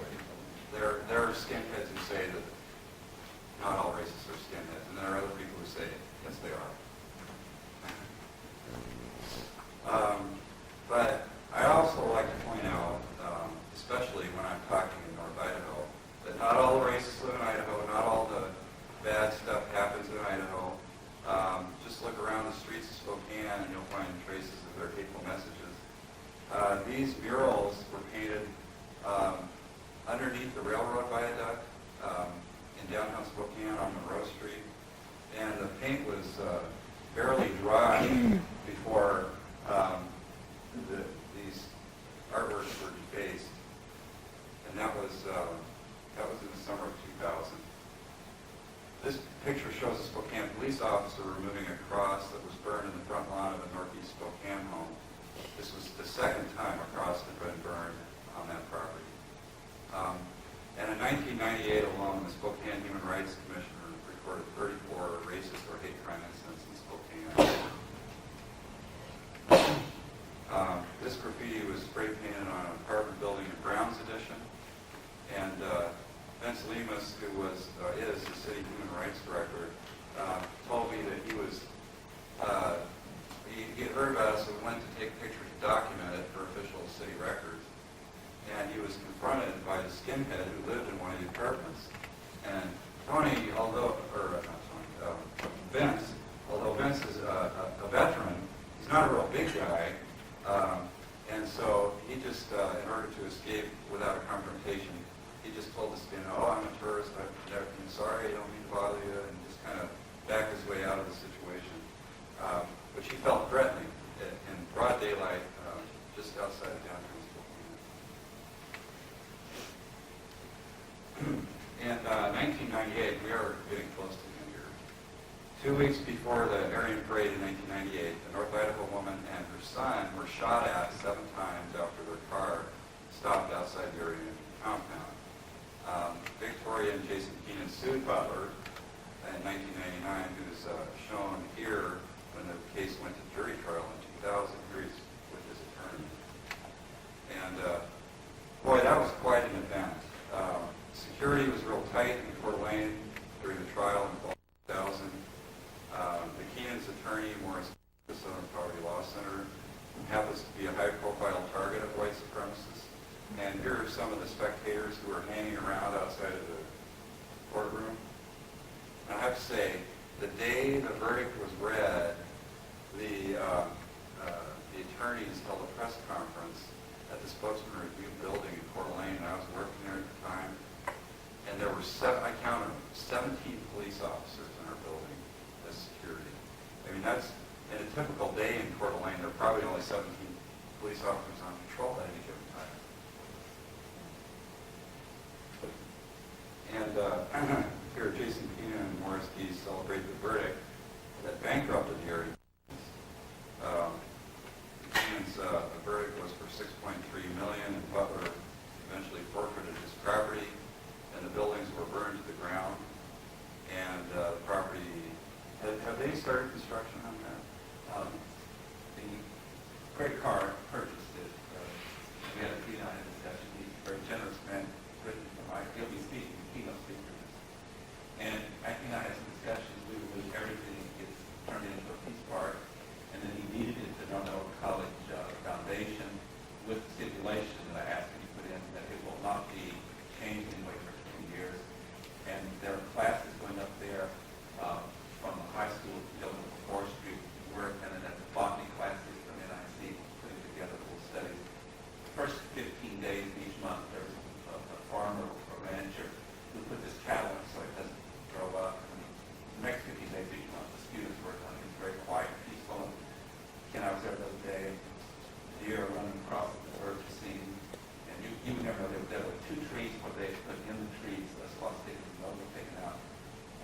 There's absolute no trace of everything there. And my idea was, well, great to let the land rest and let the people up there have peace.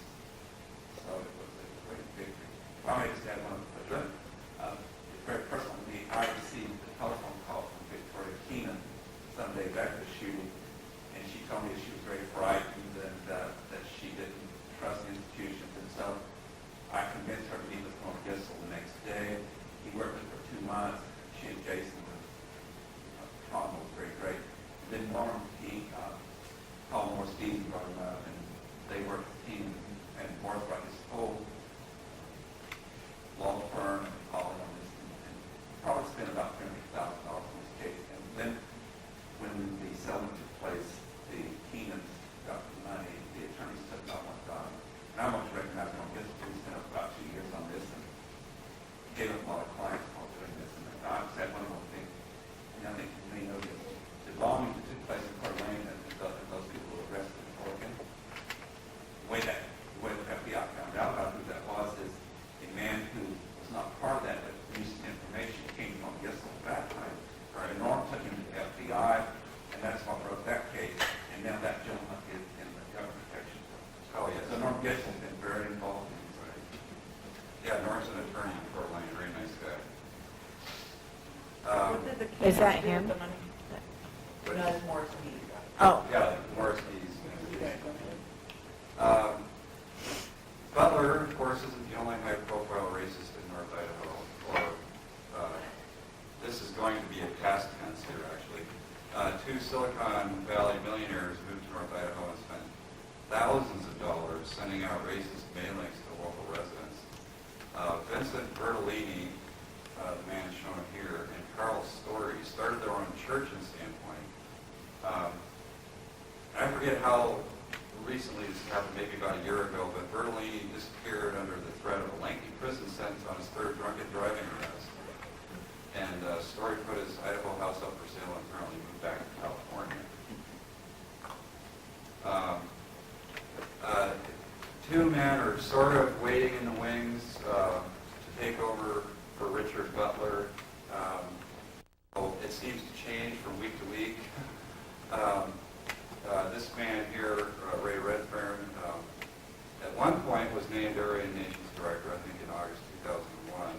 He was once convicted of shooting a police officer. And he and August Reese, the 3rd, at one point were complaining that Butler continues to surround himself with idiots with guns whose incompetence and stupidity jeopardize the organization. So there's this little turf war going on. And Butler most recently says he's still heading the Area Nations and its world headquarters in Cane Lake. But this is, if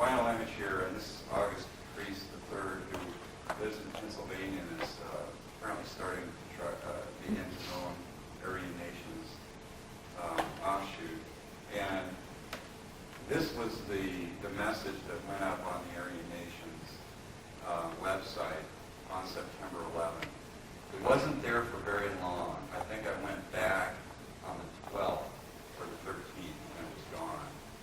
I think they realized, well, wait a second, we need to figure out whose side we're on here.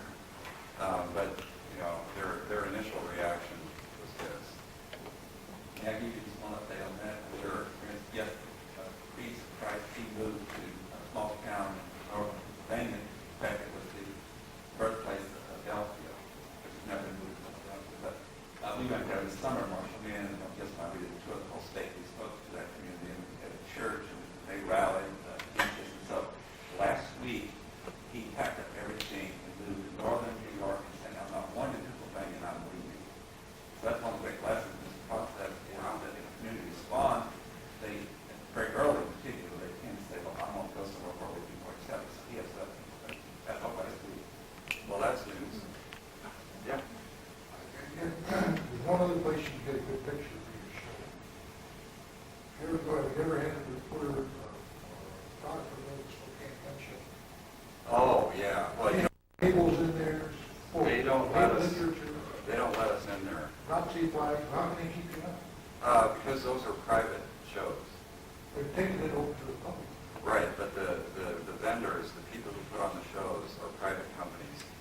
And I know about that. I mean, I'd like for the public to know what's going on at this.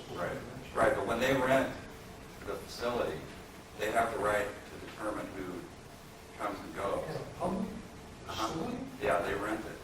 Becomes like a business, right? They can refuse service to anyone. Right, Right, they're leasing that building for that day, their property for that day. right. How were they able to use, set in at the lunch counters and force, I don't understand that.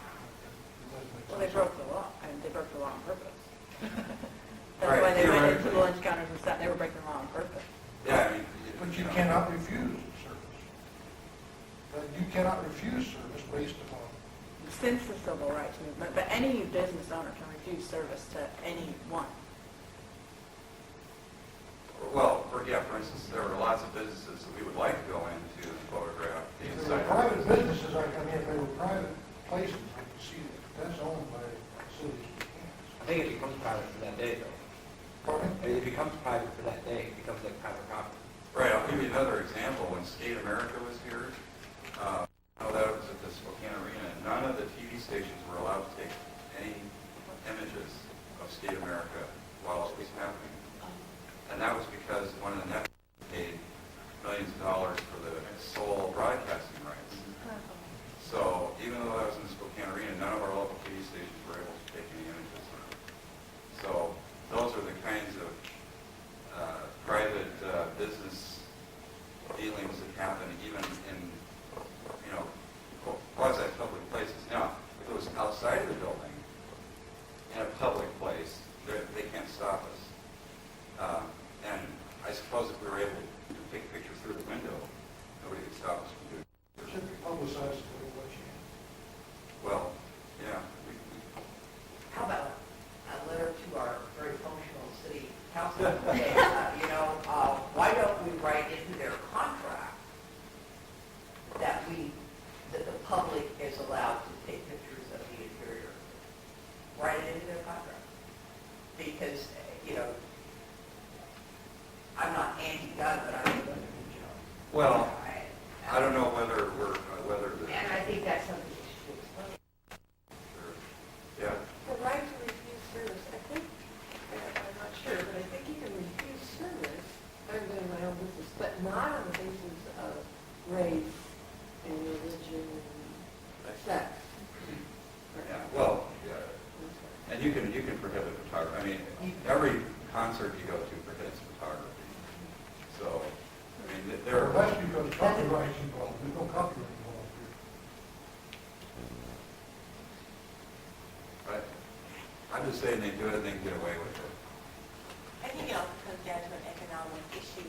I agree with you that it'd be nice to have something written in a contract, but if that violates what the Spokane gun show organizers want, they'll take their business elsewhere, and that won't be here.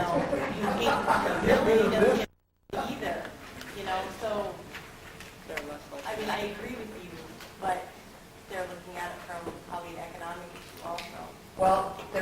one way to fight hate. Exactly. Well, so what do you think about this? Great. It's disturbing. Disturbing? I didn't realize that we had that much here in our, You'll see things every now and again, and I think you don't realize the magnitude of it until you see it in a format like this, where you see all together. everything that's happened all together. I don't know if it's on purpose that if there is, I'm sure it's the American flag back in the background, upside down, the Union Jack. Yeah. Anybody know the meaning behind that? The Distress. That distress, yeah. I mean, it means an installation of distress. I don't know if it was like, I wasn't sure if it was supposed to be the American flag or his own. Well, it's the American flag at the time of the Civil War. Right. Upside down. Meaning distressed. Our country is at distress because of all the. Yeah, who knows? You know, They have so many different flags that they use, I'm not sure what they The all Union mean. has golden words that count that was our King Howard flag. That's what the flag was like that the North had, that the Union had at the time of the Civil War. That's the way. I wanted to get back to one thing that Linda said at the end of her presentation, though, about these kinds of groups, and how it's really easy, obviously paraphrasing here, but how it's really easy to say, ooh, bad guys. But what does it say, you know, what does it say about us? What do you think about yourself? What do you think about living here now?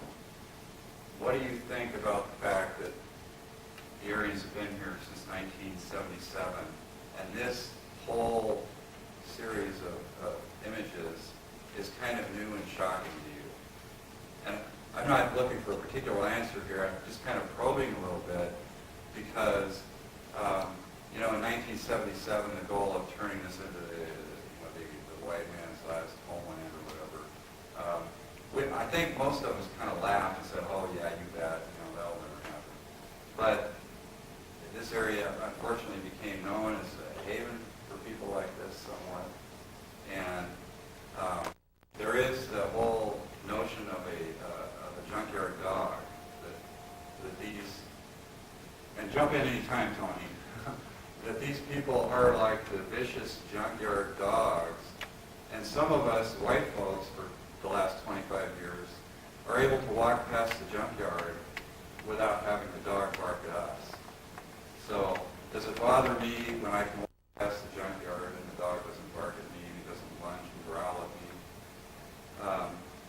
Do I even forget he's there because he's not a threat to me?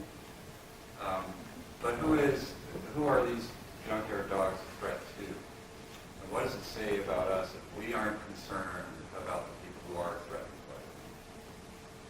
I would like to support, you know, he's one person I've known a long time, he's got a great commitment to the principles of democracy. And I would say for our organization, which is now 22 years old, formed in 1981 at the First Christian Church in Fort Lane. When we first started our work, we had a lot of really, what I consider very good people who would say to us, you really should create this organization, and if you'll remain quiet, silent, they won't get publicity. That's the greatest error we ever made.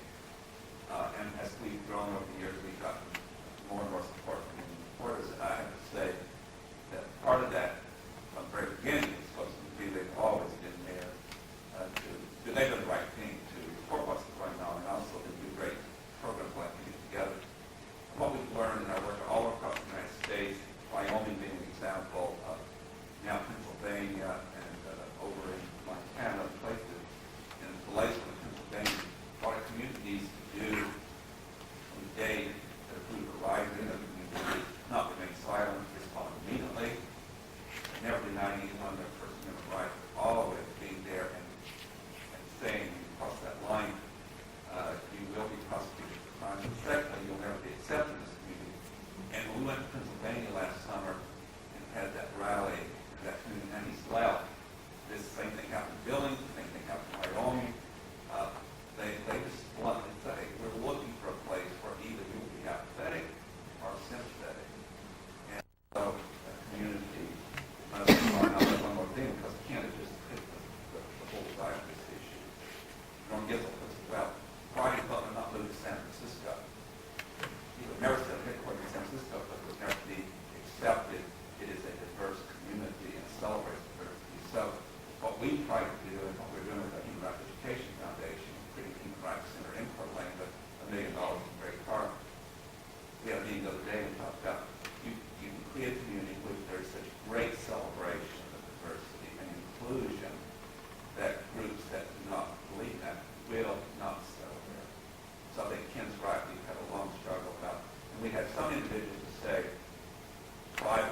things that we have in this community, when Ron and I moved here, it was right after Ruby Ridge, and people that knew Ron and I politically and socially said, "You're moving to North Idaho?" And we said, yes, they desperately need 2 more liberals.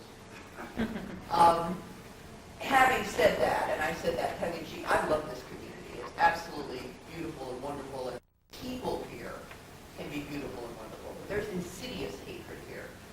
And one of the classic examples of insidious hatred, and it's not aimed at Jews and blacks, it's aimed at people who are different than me. And a classic example that I can't get covered by you or anybody else is the John Birch Society signs hanging around in post walls, and they were up several times. I've taken pictures of it, I've written articles, I have researched this. They are a hate group. There is no other way to describe them. When did you stop pestering me? Well, when you left North Idaho is when I stopped pestering you. But Sean ran from it. You did? Yes, Michael Patrick has run from it. But I've got it all documented, I've taken the pictures, I've done all of that. They are a hate group. What is it? The John Birch. The John Birch Society is coming back out. They're the people that were around that created McCarthyism.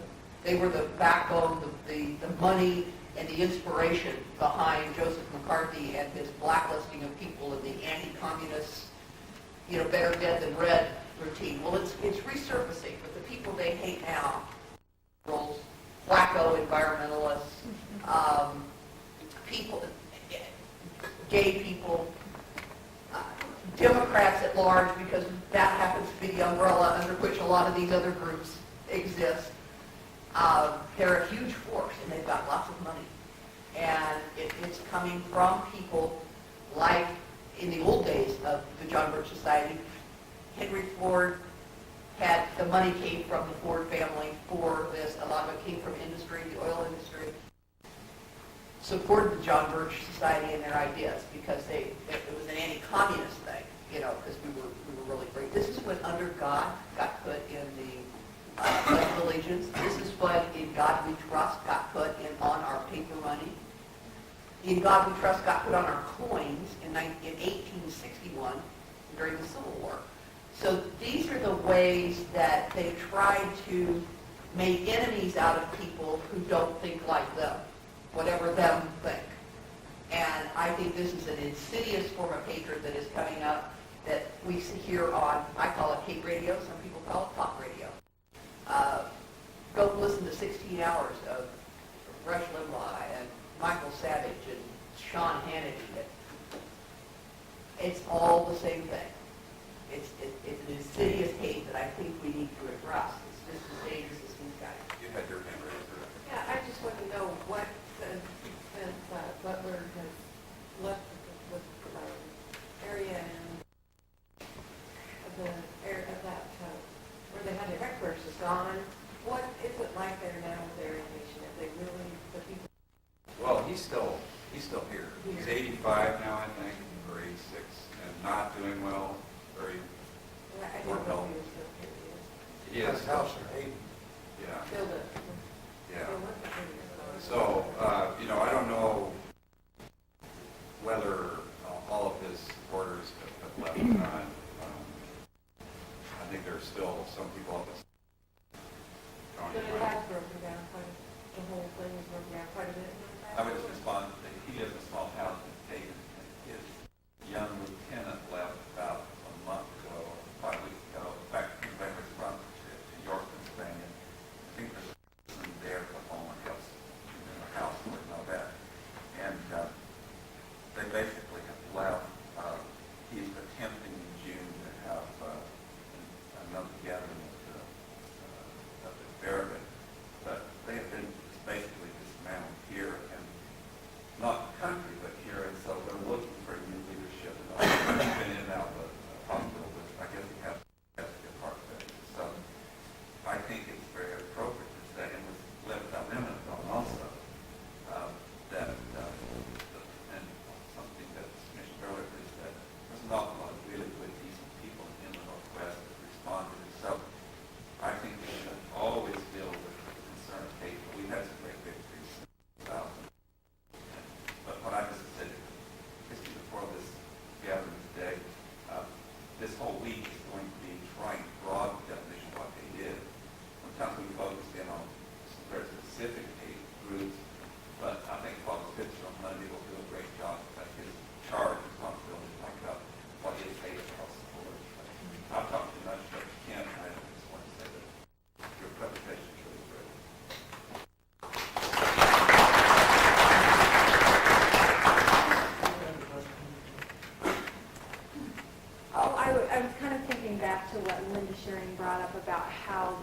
restructuring or sort of putting on a new face when under fire. They retreat and put on a different face, and I wondered how that shows itself in our area. I mean, is it really gone, or has it just changed veins? And then I also, just to kind of segue to what Tony talks about, how it's important to have that voice against hatred. It doesn't matter that it's a group or named a hate group. It's that part of addressing those things which are against your heart. Well, I think he said it exactly when he said they were looking for a place where people were either sympathetic or apathetic. And I think there's a whole lot of apathy here. Sympathy, I don't know. So, It's hard to gauge how many sympathetic people well, there with the still $1 are. million from the car foundation, does that then change the whole look of what our reception is because of money? Does that make a huge difference? Yes, for the money, but I'm very enthusiastic about our organization and working for a year and a half to put in place our mission and our strategic plan and all this. And our board meeting, we talked about this, that if we can put together a first-class center, that's always half of our work. Other work is out in education, not only in schools, taking for higher education, but in the business community and our people do the banquet, the State College, District Markham University, corporate America, and universities and colleges, and religious organizations, all combined together. In particular, our goal here is that you create an environment to particular education of all those components, that the human spirit prevails over this great challenge you've always had to face, and that we may be able to create an environment here like they are in some other place, all over the Sun Feet, everywhere, where it will be very, very difficult in the future for any organization to move here and feel any comfort at all in spreading the message against those great principles of equality, justice, and freedom. That's what we're going to strive to do. And I think the fact that we've had so much challenge in the last 20 years that I said reported around the country, that I believe that we have a high level of sensitivity because we've seen hate in this form for so long that I'm optimistic about our chances. And this week, this popcorn forum, one reason why when we chose this topic, we immediately said Gonzaga University must be involved because the Institute for Action is the only one I think in the country at a higher education like many of these others. So Norm Gissel did well the other day. I think he said this cooperation of all these organizations, of all these college universities and these human rights groups and KSPS and the support we get from the media, that Norm believes that we're opening the first chapter of other people. To do this kind of thing, it sends a loud message to everyone. There's a lot of power behind this. There's 65,000 students that go to this. So I'm talking too much, but I just think that's sort of it. Well, and what Brad does too. Brad teaches high school. Yeah. I think having taking these kinds of programs to high schools is crucial.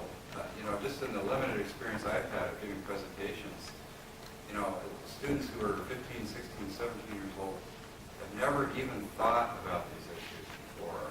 Suddenly, to see a light bulb go on in their head, oh, gee, my boyfriend really is kind of racist, isn't he? I've heard comments like that before. I think that's one of the most important places to do it. If you can reach kids when they're young, and you can Right. change them then, you can change hate. And, there's still heavy recruitment. Like last semester in Moscow, Idaho, they did a CD drop. They dropped off 100 CDs in the Moscow high school. They just put them in kids' lockers, the Aryan Nation. Their CDs are like, white hate or white power. And, if we can teach kids at an early age that we're not going to allow this in our society, because you look at, mass society, mass America, only 23% of Americans are educated. But how many of those, 99% probably go to high school. And so if we can reach people in high school, we can change mass America, change it to look, this stuff is bad and this stuff isn't what we want in our country. Yeah, and getting to the students when they're young is crucial, like I said. I mean, there was a study that talked about 100,000 new residents of Idaho over between 90 and 2000, I think. And roughly half of them came from the Los Angeles area. And, they were trying to figure out, well, who's moving to Idaho? And largely people who were fleeing the violence of the inner city, and sometimes that's a bit of a code word for, diversity. They were fleeing diversity, and I heard once that there were 200 retired Los Angeles Police Department officers who lived in North Idaho, and nothing against police officers, probably nice, wonderful people like Mark Shortman. But, there would be a reason for them to want to move to North Idaho, too, from Los Angeles. I'll leave it up to you to imagine what that might be. Anyway. I agree wholeheartedly about putting it in the high school. Has that been done at all? Because what I'm suspicious of is that we get an awful lot of complaints from a lot of parents in this area. They even tried, they tried to put on a play about the gay killing. Right. The parents shut that down?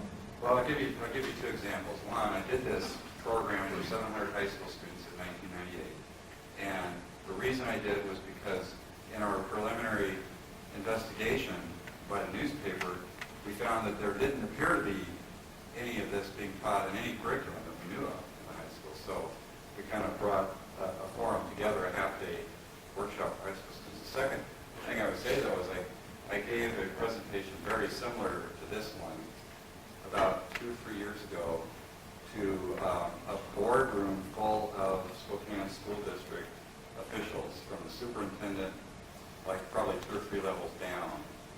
I don't know if all the principals were there or not, but basically from the principal level on up. And there was this deafening silence in the room after I was done. Like they didn't want to have anything to do with that. So just to get you want to have equity. Yeah, it was the equity officer Group in every school. it was the equity officer that brought me in to show it to him. And she couldn't even tell me. It really takes each teacher in each classroom and Well, and to think about it, too, getting if you're- you there, you know? If you're the superintendent of schools, you want some parent calling you saying, my 14-year-old was in assembly today and some guy from the newspaper was using the word asshole. Why did you allow that to happen? Let alone some of the other words he used. We got time for Well, I think a lot of it is what you said is most of us are white in Spokane, and without, You're never like you challenged said, to think about I don't think about it that much because I'm not challenged to, which is sad on my part. I mean, it makes me sick, to think about it, but that's the sad truth is we don't have to think about it. Right. Just, I don't know a lot about District 81, but 3 years ago, Bob Bartlett, who is the coordinator here in Gonzaga, and I were invited to one of the Valley Junior High Schools, where the ninth graders went around from workshop to workshop. And what I did with you, I did with ninth graders at that school. So, I mean, there has been some precedence for this kind of behavior Exactly. in the schools. But, I mean, it's not enough. I'm not. Yeah. It's not enough. But there are some. Ferris brought in the diversity dancers, and I mean, they are. I think we're We're all, not doing enough, as but educators we- and as the administrators of, all the different schools, I think we're all trying really hard to learn how to do the right thing, And like they said earlier today, it's the beginning of a cultural change, Well, we're out of time, but I just let you know that I am available to give this presentation. Could we get your name and phone number or email? No. Please. To get a hold of me, KENS@spokesman.com.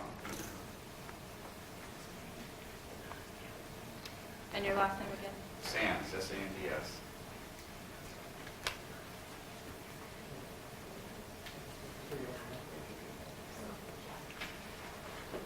And is there a fee for your services, sir, or is that something that you don't have any money for? But hey, I'll try to get you some. Offer them school lunch. We'll get you school lunch, okay? Okay, I'll come and do your presentation as long as I don't have to eat. 5 minutes, and then we'll take it back. Stern article in the Gonzaga Institute for Action Against Hate, first journal of hate studies. And I said, well, I haven't ever written a real curriculum before, but sure. And so the curriculum that we're going to cover for the next bit is one that I put together and ties in with the theme of hate studies. But it's one that I have used in my class. I actually only had the opportunity to teach it once, but it was only finalized. It's been a work in progress, let's put it that way. Diane has helped me out too. She's done some editing for me, so it's been a group effort. So as we go through this, by all means ask questions. Try to make it as interactive as we can. To begin with, first PowerPoint, so I was playing. I always want to start this with a caution that this curriculum does involve some very sensitive material, some very disturbing material. As I told some people that asked about this, what's it like putting this together? One of the things that I discovered was this stuff's dirty. As I was doing this, I didn't want to sit on hate sites. I just didn't want to do that. So I would print stuff. As I was sitting at home in my chair, TV's going, kids are running around, all this stuff. And I have this paper in my hand from these hate sites. The paper itself felt dirty. So it was kind of an eye-opener. Some of the objectives for this overall curriculum. And in the curriculum itself, this kind of goes through, I don't have the slides, probably should have run off the slides if that's so bad. It basically, the slides will progress through the curriculum itself. So if you'll notice on the, you've got the caution, the introduction, and what we'll do is simply progress through the main topics that are underlined with this curriculum. Overall, objectively, my intent was for the students that go through this curriculum, and it's basically a high school oriented since I'm kind of my focus. The students should become more skilled with the internet, more knowledgeable about how to use the internet. They'll be able to evaluate internet sites, and as we get to the end of this, there's a form that they can use to help evaluate internet sites. They'll be better able to use the internet for research. Plummer-Worley is a small school district. We have in the neighborhood of only 130 kids in the high school. So we can't just go to the library and do research. We have to rely on the internet. Our kids have got computer savvy and they rely on the internet. So we need to give them the skills in how to do that efficiently. Through the course of this, they will also be looking at hate sites and hate groups around the nation. They will also be looking at human rights organizations in a kind of a comparative format, and we'll come to that as well. To begin with, one of the first things that I thought the kids needed to deal with is the definition. What is hate? And the way that I put this together is that the student would understand this concept. Because they use, I hate school lunch, and they use this term pretty loosely, yeah. I thought they ought to be introduced to and discuss hate as it's associated with the local area. Very much like what Ken did. And the 750 students that Ken talked about, who saw his presentation, many of my students were there because it was open to students from all across North Idaho to come up and see some presentations, listen to some speakers. And then we had breakout sessions. It was really an awesome time for those kids to interact with each other from a lot of different schools. One of the things that I thought that the kids needed to do was talk with adults. This isn't just an adult situation or a kid situation. So the kids need to talk with adults and see how hate has changed. And the kids have discovered that hate has changed a little bit in the focus. And then they also need to share and discuss those topics with their fellow classmates. So it's not just an individual thing, but let's find out what other people are thinking as well. Okay, and the activities involved with this. First, I had the kids develop a definition for hate, not the dictionary definition. I wanted the kids to develop a definition that they were comfortable with, that they could work with as we go through this. So it was one that they understood. And it wasn't, it went beyond, I hate school lunch. And it was one that we could really kick around. We needed to discuss why people hate, and in a general format. And we also talk about who is targeted for hate, the various groups, and why some of those, in the historical context, why those groups may have been targeted.